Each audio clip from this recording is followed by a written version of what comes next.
Welcome to the Moon Manifesting Podcast. I'm Kyra, Howearth, your host. Here on the show, we talk all about manifesting your dreams with the power of the moon so you can use the cosmic energy to transform your life.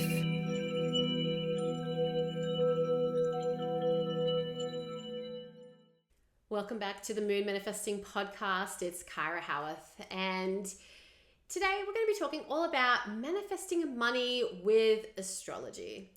Money magic isn't just about affirmations and mindset, it's about divine timing as well.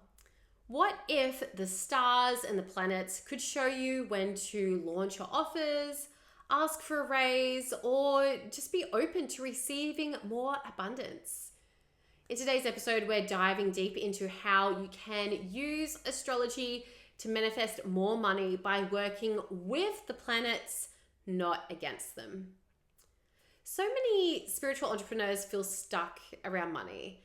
And there's even like this, common misunderstanding that it's not spiritual to want to make money. And I've talked about this so many times on the podcast before, but as a spiritual entrepreneur, you still have bills to pay. You still maybe have a mortgage, you need to pay for food, you need to pay for electricity and water and all those different things. Like, we still have bills to pay. So if you can't make money, then how can you even share your spiritual gifts with the world? Like, how can you even survive in this modern world without making money? So you can absolutely be a spiritual entrepreneur and charge what you're worth and still make an abundance of money. There is so much abundance in the world that there is enough for everyone, and it is not unspiritual to call in money. So just wanted to start off with that, just breaking down that myth. So many spiritual entrepreneurs can feel stuck around money, whether it's like that myth, that misunderstanding, but maybe also you're working really hard. Maybe you're showing up on social media, or maybe you've got abundance rituals, you're journaling about this abundance every day, and maybe you've got an essential oil that you use, or you use citrine crystals or something else. But despite all that, maybe the income just isn't flowing in the way that you hoped. And maybe you're wondering, am I doing something wrong? Is the universe not listening? Or is there a better way to manifest wealth? The thing is, you might be just doing all these things at the wrong timing. Just having an understanding of astrological timing to boost the effectiveness of all these things that you're doing might be the key to help shift that abundance for you, to help you start bringing in more cash. So we need to look at things like retrogrades or void of course moons, or maybe you're just going through some difficult astrological transits. Astrology can really give us the timing tools to unlock the flow of prosperity. So astrology can really help you understand the cosmic weather that influences your cash flow, and it can also help you understand your unique money blueprint. Sometimes we're just born with challenges with making money, or maybe a tendency to overindulge and to overspend. And we can't really change our unique blueprint or our natal chart. We're just maybe born like that. But having an understanding of these things can definitely help you to work around this and to maybe use the planetary placements to your advantage and just understand maybe your own negative tendencies or downfalls. So in this episode, we're going to be looking at some specific planets to work with to help increase your abundance and prosperity. Going to be looking at some money houses in your birth chart, and this can also be applied to your business chart as well. We can look at which transits to work with to support wealth and abundance, and how to align your business activities like launches and sales with the stars to really maximize your abundance and cash flow. Super exciting stuff coming up in today's episode, and really actionable things as well. So back in the day, before I started working with astrology, I would just launch new offers whenever I felt like it. And I mean, to be honest, I probably even did this even once I started working with astrology as well. Um, Sometimes, like, you just do things when you feel like it, or you might even be launching it from a place of scarcity, thinking like, I've got to launch this next thing. Otherwise, I'm just not going to be potentially bringing in the income that I desire. So, like I said, I used to just launch offers whenever I felt like it. And sometimes it worked, but other times I couldn't figure out why no one was buying. So once I started to really align my business more deeply with astrology and like blocked off times when Mercury or Venus or even Mars was in retrograde and just like avoided doing big launches during those times and looking out for other key transits and planetary placements, this was when things really started to shift and when I began to have less failed launches, that my launches began to be more successful, and that I wasn't just wasting my energy on something that wasn't actually giving me the results that I wanted. So when I shifted to running my business to be more in alignment with astrology, it really started to create more shifts with my income. And it was just wild because it was like, why didn't I just do this earlier? Why did I not know this? But sometimes we need to go through, go through these challenges, go through these struggles to find a way that flows for us. And so not only did I start making more money once I created these shifts within my business, but everything started to feel easier as well. Like I was literally having like softer launches, more low-key launches, where instead of sending an email out to my entire list, I was sending an email to a more targeted segment of my list. And I was making more money than what I would be if I was actually just sending out like multiple emails to my entire list. So it began to feel a bit more like working in flow rather than pushing and like really trying to go against the grain. And this is actually exactly what I teach to my clients inside Business Witch, which is my year-long all-inclusive mentoring program. We use astrology in so much, as well as so many other keys to working with energy and working in flow rather than working against that flow. So let's dive into the key content for today's episode, which is all about actually manifesting money with astrology. So let's start off by knowing your money planets. So two of the key planets when we're working with money astrology are Venus and Jupiter. So Venus is the planet of love, beauty, relationships, but it's also the planet of money. Venus actually rules our values and desires. So if we're thinking about like our values and desires, I guess like love, relationships, and money kind of all fit into that box. So Venus can really show us how to attract abundance and to attract our desires. So Jupiter is the planet of growth, expansion, and luck. And Jupiter really amplifies or expands everything that it touches.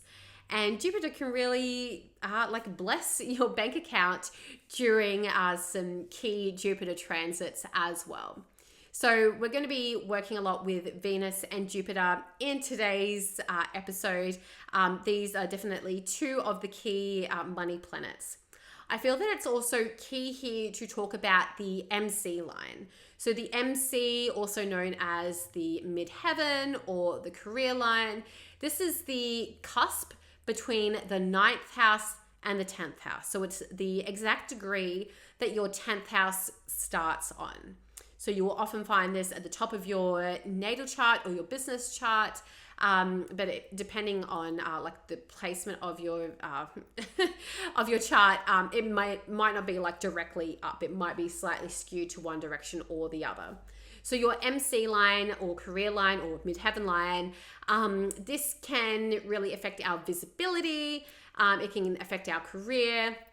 But yeah, it's a really vital thing to also keep in mind, especially if we're running a business, if we're working with our own business, definitely keeping your MC in mind as well as kind of like a money planet, even though it's not technically a planet. So next, let's look at some money houses. So if you're here, you're probably already aware that your astrology chart or business chart, it has 12 houses. And each of these 12 houses rule a different area of our life. Or if we're talking about business astrology, it's ruling a different area of our business. So regardless of whether we're doing like our personal chart or business chart, we can look at the second house. The second house is about our resources. So if it's our natal chart, our personal chart, we might be looking at like our personal income or how we literally make money, like the like tangible ways that we make money. So maybe we make products or things like that. We're literally making money. If it's on our business chart, then we might be looking at the business resources, what the business has to make money. Maybe it's the actions, the tangible work that the business does to make money. So then directly opposite the second house is the eighth house. So both the second and eighth houses are our money houses. So the eighth house can be about like shared resources. It might be about investments. It might be about business partnerships. There might also be like a sense of like getting money from other resources with the eighth house. I often think about like inheritance or getting money from other sources like tax refunds, or just other ways that money can come in, like making other people's money your money. So whereas the second house is more like, you're taking action to make the money, the eighth house is more about receiving the money, and sometimes it can be from a bit of a mysterious source. The eighth house definitely has a touch of like mystery and secrets attached to it. So it may not always be clear where that money is coming from. In business, the eighth house can also rule things like grants. Maybe you apply for a grant from the government or something like that. Making other people's money your money. And then we may also want to look at the 11th house. So this could be income from your community or from your audience. So like if we're running an online business, like maybe we have a membership or some other online community, and we're looking at bringing in money from that community. And we don't often talk about the 11th house when we're talking about like money in astrology, but I feel that like for sustained income, we want to make sure that the 11th house is happy, that any placements in there, that we're keeping those placements happy to help our community stay strong. Because ultimately, if you don't have an audience or you don't have a community for your business, then who are you selling to? Who's actually going to be buying your things? We need to make sure that our community is happy. And sometimes like with our 11th house, which rules our community, both in our natal chart and business chart, maybe we need to bring a bit of balance into the 11th house by not just like selling things all the time, but also making sure that we're gifting things to our community, that we're, having a bit of balance between freebies and paid offerings, that we're, keeping our community happy. So you might like to have a look to see if any planets are transiting these houses for you at the moment on your natal chart or your business chart. But also checking out any natal planets, natal planets on your business chart, or on your natal chart, business placements on your business chart. Just maybe checking out what's in the 2nd or 8th or 11th house, but also maybe checking where Venus or Jupiter are on your charts as well. So I would be totally amiss if I didn't mention moon manifesting in this episode. Of course, we're on the Moon Manifesting podcast. Everything comes back to moon manifesting, or roads lead to moon manifesting. So whether you're looking at manifesting money for yourself personally, or you're looking at this from a more business astrology perspective, still work with the moon. So personally, in your own personal practice, like setting intentions on the new moon, then taking action on the like waxing moon phases, like first quarter phase. On the full moon, celebrate your money wins, like feel grateful for all the income that you've received. And then on the last quarter moon, like letting go, releasing, realigning, reflecting what's worked, what hasn't worked. You can also use the same moon manifesting process for business, But I also like to use this moon manifesting process in business to guide my launches. So the way that I do this is that on the new moon, I will plant the seed for whatever it is that I want to work on launching in that moon cycle. So talking about like my Business Witch year-long mentoring program, I might plant the seed like this moon cycle, I'm going to be launching Business Witch. And then during the first quarter phase, I'll start to take action. Maybe I'll start talking about it like here on the podcast, wink, wink, or I'll be talking about it on social media. I'll be mentioning it in my email newsletters. And I might actually open the cart and, have the cart open for a short time, or have some sort of like special offer going on, like maybe join now and you'll get some bonuses, or just anything else that kind of feels aligned. Maybe during that first quarter moon, I'll also offer like a freebie, like a free training, a webinar, or something like that that will also lead into my offering. So usually I'll have the cart open from the first quarter moon through to about the full moon, or maybe even the few days after the full moon. The full moon, working in business astrology, this is like the peak energy. And this might be where the sales are coming in, because people are also feeling like energized with that heightened energy of the full moon. So we can use that to our advantage. People are more likely to take action during that full moon, during that heightened energy. So I usually do keep that cart open for a few days after the full moon, just to make sure that, the people who are feeling that calling, that they're not missing out. And then I'll close the cart after the full moon, like in that waning gibbous phase. And then during the last quarter moon, I'll reflect on that launch. Like, what went well? What worked? What didn't work? Did this launch go well compared to previous launches? Did it, perform better? Did it perform worse? Just taking that time to review, to reflect, to let go of anything that's no longer feeling aligned. So there's my moon manifesting process for both manifesting money for you personally, but also using this process to manifest money in your business. So finally, let's have a look at some transits to look out for to help boost your money flow, to boost your cash flow, to boost your abundance.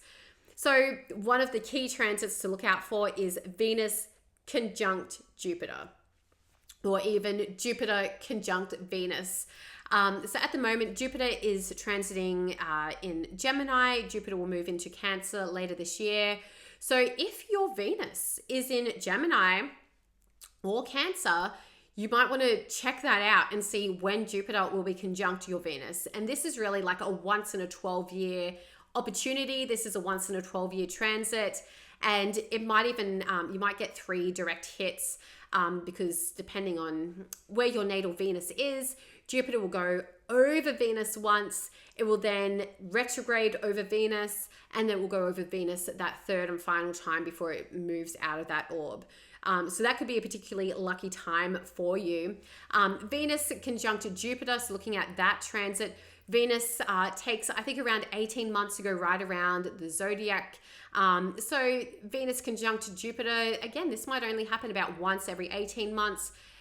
If it happens to be while Venus is in retrograde, so Venus at the time of recording is just about out of retrograde, so Venus won't be in retrograde again for 18 months. But if your Venus was in or is in Pisces or anywhere else that Venus has been hanging out over March of 2025, then you might find that Venus, transits over your Jupiter placement. I meant to say Jupiter being in Pisces, talking about Venus transiting over your natal Jupiter. Looking at those planetary placements, seeing where your Jupiter is or where your Venus is, and seeing like when those planets might be conjunct each other, because that's really going to be an ultimate time for money manifesting. Venus being the planet of money, Jupiter being the planet of like growth and expansion. Whenever these two planets touch, you can expect, a boost of abundance, a boost of money. So definitely keep your eye out for that. And we don't have to necessarily look for conjunctions either, which is when like they're at the exact same degree. You might look for other positive transits as well, such as trines are quite positive. Oppositions may not always be quite so positive. Oppositions might bring a bit of conflict, might end up in a bit of overindulgence, so overspending, but definitely something to keep an eye out for. So something else that we want to look for is when Jupiter is in either your second or eighth house, and also Venus transiting through your second or eighth house as well can also be beneficial. Remembering that the second and eighth houses are our money houses.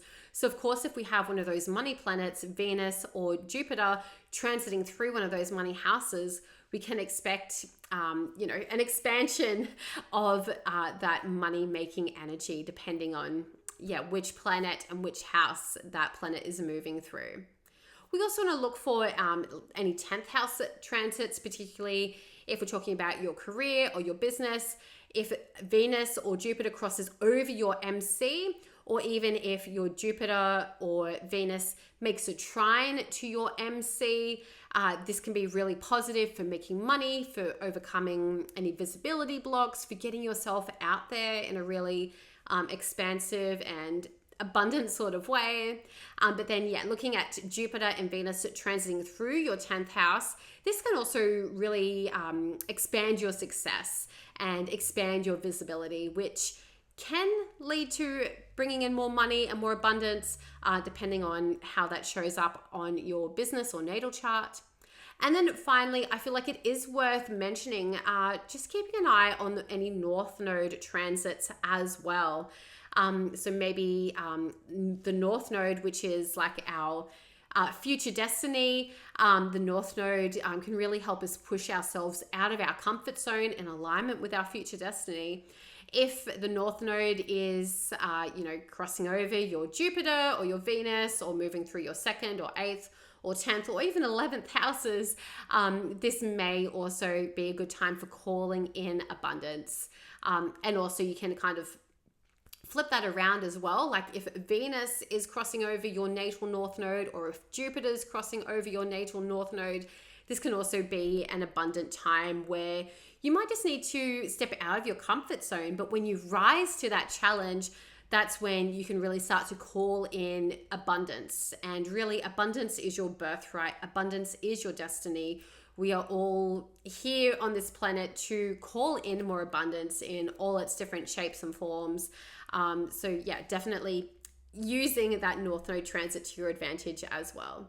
You can use all of these transits to your advantage to plan launches, to raise prices, to connect with new clients, or just to simply be open to receiving. When you align with astrology, you can really stop trying to force abundance and start calling it in an aligned flow, rather than really pushing yourself to the point of exhaustion, but rather to just start letting it to flow into your life with ease. And when you work with these cosmic tides, you stop trying to swim upstream, but instead you just kind of flow with those tides. So you can really feel more confident when you start to work with astrology, because you know that you're manifesting with the stars on your side. So if this is really speaking to you and you're really dying to know more about working with the stars to find more flow with your business or even with your personal life, I invite you to join Business Witch. This is my all-inclusive year-long mentorship program for spiritual entrepreneurs who want to blend strategy, astrology, and magic to grow their business in a soul-aligned way. Inside Business Witch, we cover so much. I work with you in the capacity as a business mentor, but you can also come along to my yoga classes and website witchery classes, as well as gain access to the Moon Manifesting Coven. It is all included. You get behind the scenes access to all the things that I'm running in my business. And plus, I help you to time your launches using astrology. Literally just this week, I've been working with my Business Witch clients and going over the things I've just talked about, like looking at planning launches with the moon phases, looking at these key astrological transits for boosting abundance. But we also work with so many other things throughout your year-long inclusion and Business Witch. So we are open for a mid-year intake, or we're not even at the middle of the year, quarter-year intake. But I would love to invite you in now that we are like getting past the time of Venus retrograde and Mercury retrograde. It really is time to start taking aligned action in your business, to start calling in money and abundance in a more soul-aligned way. And that's exactly what Business Witch is all about, helping you to find that feminine flow in your business rather than feeling locked in to structures and like rigid ways of running business that just may not feel good anymore. So you can join at Business Witch by clicking the link down below in the show notes, or you can head over to my website, kyrahowearth.com/business-witch, or just click the show notes below, tap on that link, and it will take you directly there. So really, from this episode, I want to invite you to let go of the pressure to hustle harder for money. You do not need to hustle. You need to instead just allow that feminine flow to come in and find a more aligned way to run your business. And astrology can definitely be your guide to really help you to understand that there are certain times in the year that are maybe more aligned, and might also help you understand why sometimes we may run these launches and they just don't go to plan. So instead of pushing all your energy out there when the timing just isn't aligned, maybe it's better to just wait and reserve your energy for times when it is more aligned. And honestly, using this particular system is helping me to realize that, maybe it's not always an aligned time to plan my launches at certain times of the year, like avoiding when Mercury is in retrograde for starters. So I really hope that this can help you also to find more aligned timing and to conserve your energy when you actually just don't need to be pushing. So I would love to end off today's episode with a quote. This quote comes from Wayne Dyer, and he said, "Abundance is not something we acquire. It is something we tune into." And I feel like that is really speaking to that like feminine flow of like simply tuning into abundance, to tuning into the timing where abundance will flow into our life with more ease and flow, rather than really trying to push and to acquire something that just may not be open for us to receive. So I hope that today's episode was really helpful. If there is anything that you want to share, feel free to comment below. Depending on where you're listening to today, you may have the capability to comment below. If not, and if you do want to carry on the conversation, feel free to send me a message on Instagram or Facebook. You'll find me at kyrahowearth.official. And as always, stay magical, stay manifesting, and stay tuned. I'll talk with you again soon. Bye for now. Thank you for tuning in to today's episode of the Moon Manifesting podcast. If you are curious about working with the moon, you can read my book, Moon Manifesting, or join us inside the Moon Manifesting Coven. You'll find the links in the show notes, or go to kyrahowearth.com.